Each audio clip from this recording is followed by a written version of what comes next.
Hello and welcome, this is rooflemonger, and my friends, we very recently had the Season 3 teaser trailer put up for Dragon Ball FighterZ, and a lot of stuff's in there, right? And a lot of that stuff is not immediately apparent at first glance. So what I thought would be very fun to do is to go through the video with a fine-tooth comb and just have a real look at everything that's going on here. So what I'm going to be showing you is the new mechanics as we understand it from this video, and just everything that's changing there, and also a look at every assist that was shown off. Now, first up here, this is a fun one. Now, I don't know how this is going to shape up competitively, maybe not great, but your basic key charge, you know, the one that builds you meter, now actually can delete basic projectiles, so you can do it and protect yourself from a basic projectile. So maybe you're fighting a Broly that's just spamming basic key blast all day or something. Hey, I guess you can get a little bit of free bar out of it now. So interesting change, maybe not a game changer, but still interesting enough. Now to talk about an actual game changer is Snapbacks. So in this snapback here, the snapback itself, the part where the enemy comes in from the snapback, is actually much faster than it used to be. In fact, I have recorded and as closely as I could to recreate this exact situation, just to show you how pronounced it is. So I'm going to play these two side by side just so you can see. So the corner is the original current version of Dragon Ball FighterZ, and as you can see here in slow-mo, how much longer it takes for Nappa to come in versus how it is in the trailer, right? So on snapbacks, you're coming in much quicker than usual, which means basically a lot of the, mathematical, frame perfect, easy peasy snapback setups we have, they're going to be gone. Now, that's not to say there won't be new snapback setups or something like that, right? I'm sure people will figure stuff out, but as they currently stand, you come in much quicker off a snapback, so a lot of the usual stuff is now going out the window.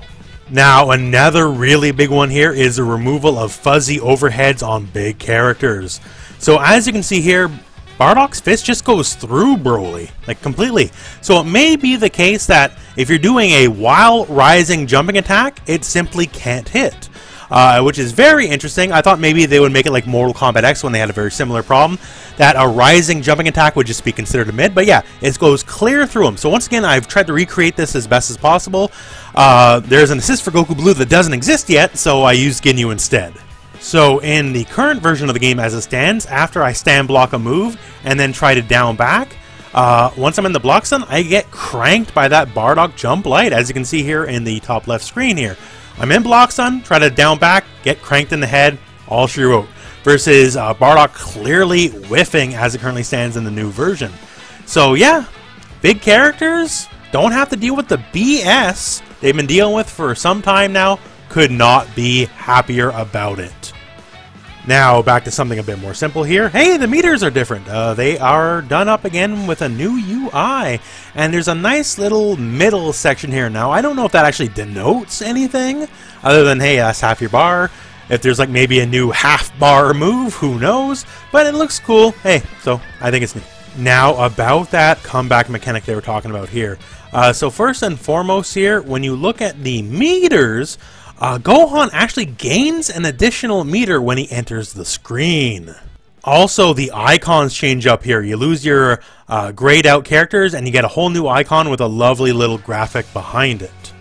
Now, what else do you get besides that? So 1 bar is a big deal. Some people say a damage buff, but I hate to surprise you folks, his level 5 actually just does that much damage. I don't really read that as a damage buff, but still, even if you get a bar on an incoming character, I think that's a big deal. Also, we've seen the little tug-of-war mechanic here. It's just showing the characters' relative health values to one another. It wildly shifts when the super's happening to be much more in Gohan's favor. Now, on to the assist. Now, before we see all the new assists here, I want to show that there's a new assist type, seemingly, the golden assist. So when Cell comes in here, he flashes gold, and then he teleports to the enemy. Now, a couple of these here, as we see in the video, this exact state happens here. The character will turn gold, and regardless of where the enemy is on stage, they will go directly to them. So this might be a whole new kind of assist on top of just, everyone having new assists, right? Now, the thing is, teleporting directly to the enemy as an assist is kind of a big deal, right? That's not nothing. So perhaps these golden assists have more cooldown or some other hidden costs that is yet to be determined, because it just seems pretty dang strong, all things said.